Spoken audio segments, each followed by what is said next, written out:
ஒரு அடர்ந்த காட்டில் தந்திரமான நரியும் அறிவும் அமைதியும் கொண்ட கொக்கும் வாழ்ந்து வந்தன. காட்டில் உள்ள எல்லா மிருகங்களும் கொக்கை மதித்து பேசுவது நரிக்கு மிகவும் பொறாமையாக இருந்தது. எப்படியாவது இதை ஏமாற்ற வேண்டும் என்று அது மனதில் திட்டமிட்டது.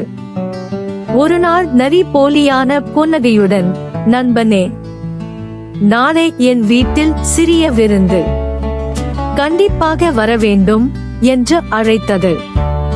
கொக்கும் எதையும் சந்தேகிக்காமல் மகிழ்ச்சியுடன் சம்மதித்தது. அடுத்த நாள் நரி வாசனை மிக்க சூப்பை அகன்ற தட்டில் ஊற்றி வைத்தது. நரி சுவையாக நக்கி நக்கி குடித்தது. ஆனால் நீளமான அலகு கொண்ட கொக்கால் ஒரு சொட்டு கூட குடிக்க முடியவில்லை. கொக்கின் வயிறு பசியால் வலித்தது, மனமும் காயமடைந்தது.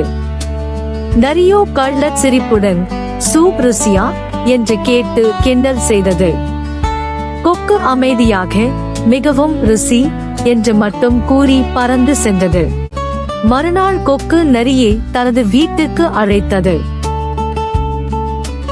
இந்த முறை சூப் நீளமான மெல்லிய குவளையில் ஊற்றப்பட்டது.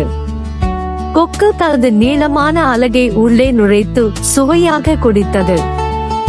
ஆனால் நரியால் வாசனையை மட்டும் முகர முடிந்தது, குடிக்க முடியவில்லை. அப்போது நரி வெட்கத்தாலும் வருத்தத்தாலும் தலை குனிந்தது. தன் செயல் தன்னிடமே திரும்பி வந்ததை அது புரிந்து கொண்டது.